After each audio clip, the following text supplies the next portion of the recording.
देश के गृह मंत्री अमित शाह का फोन आया।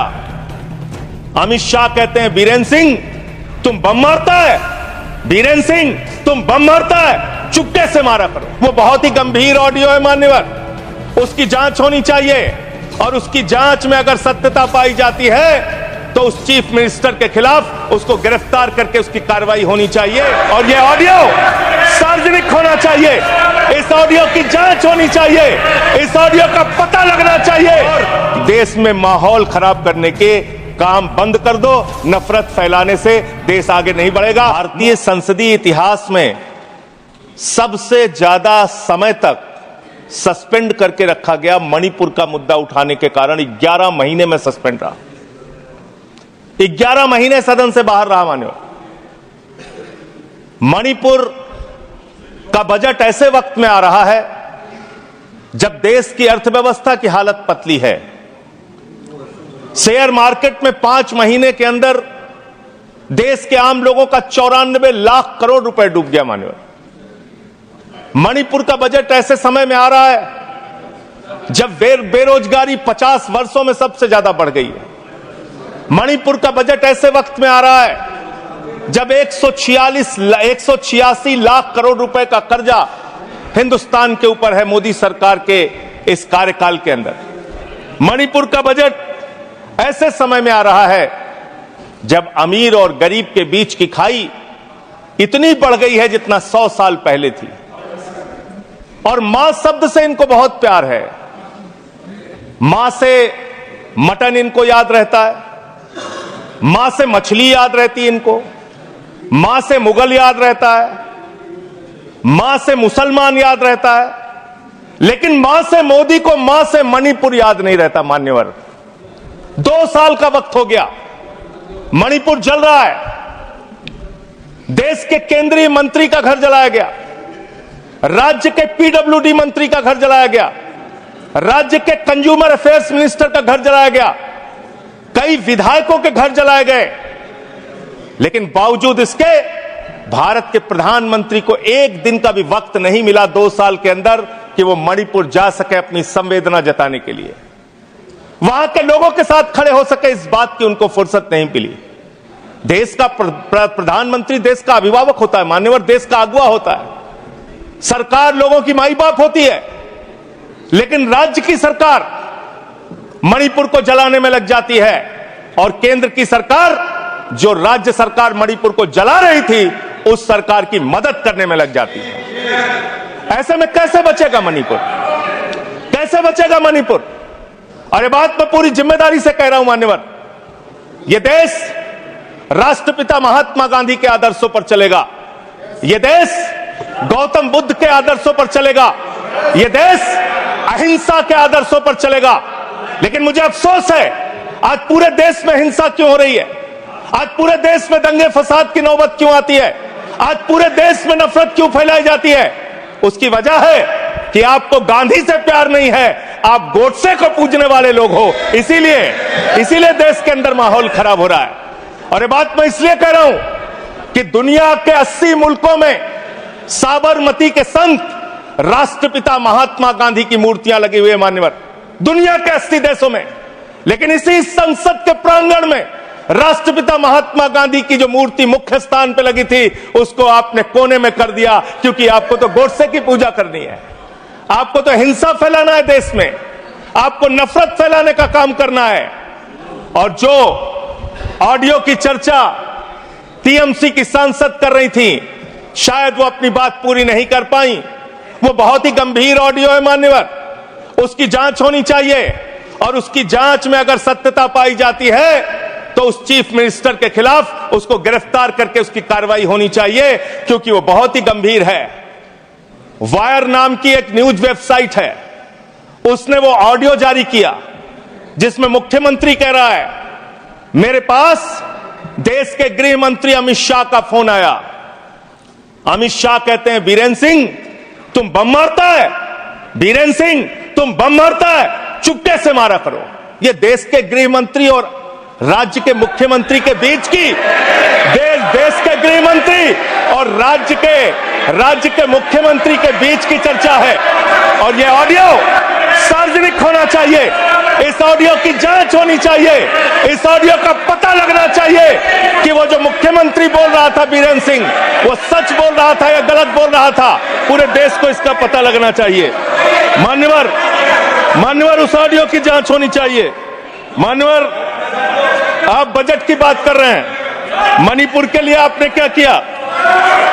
मान्यवर, राज्य सरकार को, केंद्र सरकार की जो राज्य सरकार को, मैं माननीय सदस्य, आपने जो कुछ भी कहा है उसे ऑथेंटिकेट करिएगा। ये ऑडियो सार्वजनिक है सर, ये ऑडियो सार्वजनिक है, इसको दिखा देंगे।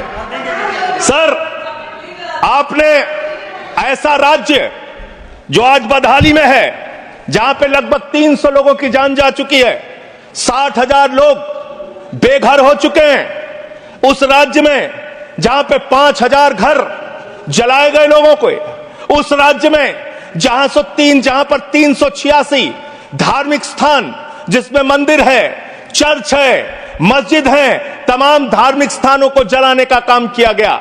आज उस राज्य को मदद देने की बात आती है, जब जो राज्य बाढ़ से प्रभावित रहा, जहां 18,000 लोग बाढ़ से प्रभावित हुए, 24,000 घर बाढ़ में बुरी तरीके से तहस नहस हो गए, 1.88 लाख लोग उस पूरे बाढ़ में उसकी चपेट में आए।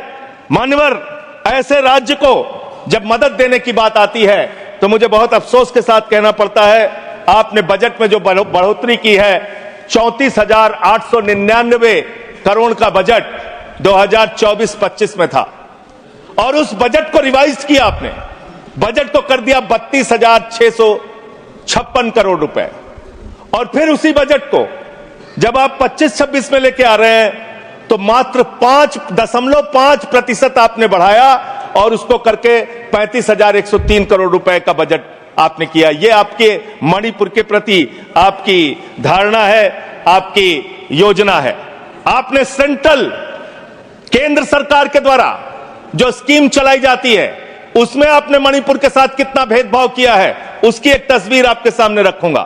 प्रधानमंत्री आवास योजना में 72% पैसा आपने कटौती किया, आयुष्मान भारत योजना में 78% पैसा आपने कटौती किया, ओबीसी स्कॉलरशिप में 58% पैसा आपने कटौती किया, राष्ट्रीय ग्राम स्वराज अभियान में 42% पैसा आपने कटौती किया, प्रधानमंत्री गरीब कल्याण अन्न योजना में 60% पैसा आपने कटौती किया, राष्ट्रीय कृषि विकास योजना में 20% पैसा आपने कटौती किया, बेटी बचाओ बेटी पढ़ाओ अभियान में उस राज्य के अंदर जहां पे महिलाओं के साथ रेप की घटनाएं हुई, बलात्कार की घटनाएं हुई, उस राज्य के अंदर जहां एक कारगिल योद्धा की पत्नी को निवस्त करके घुमाया गया, उस राज्य में बेटी बचाओ बेटी पढ़ाओ के नाम पे आपने 49% बजट में कटौती करने का काम किया। वहां पर आंगनबाड़ी सेंटर्स में 93% बजट में कटौती करने का काम किया। आपने शेल्टर जो वहां पे बनाने थे लोगों के लिए, उसमें 73% बजट में कटौती किया। शक्ति सदन सामर्थ्य योजना में 60% आपने बजट में कटौती किया। साक्षी निवास सामर्थ्य योजना में 81% बजट में कटौती किया। यह आपकी सेंट्रल स्कीम है जो आपने राज्य सरकार के साथ भेदभाव किया और वहां पे कटौती करने का काम किया। क्यों ऐसा कर रहे हो आप? आपने मणिपुर को 2 साल तक जलाया। आप देश भर में नफरत फैलाने का काम करते हैं। आपका ध्यान देश की अर्थव्यवस्था पे नहीं, देश की बेरोजगारी पे नहीं, किसानों पे नहीं, महंगाई पर नहीं। आप दिन रात औरंगजेब औरंगजेब औरंगजेब औरंगजेब, जनता कह रही है कट गई जेब कट गई जेब कट गई जेब, लोगों की जेब कट रही है, आप औरंगजेब औरंगजेब औरंगजेब चिल्ला रहे हैं। अरे हिंदुस्तान की चिंता करो, हिंदुस्तान की चिंता करो, राष्ट्रपिता महात्मा गांधी की चिंता करो। गोडसे के रास्ते पर मत चलो। गोडसे के रास्ते से यह देश आगे नहीं बढ़ेगा, गांधी के आदर्शों पर यह देश आगे बढ़ेगा। आपको तो गांधी की मूर्ति से भी परहेज है, आपने उसको भी हटाने का काम किया। मान्यवर, मैं आप लोगों आपके माध्यम से इस सरकार से पूछना चाहता हूं कि जो मणिपुर में 60,000 लोग आज बेघर हुए हैं, क्या इस बजट में उनका घर बनाने की आपके पास कोई योजना नहीं होनी चाहिए?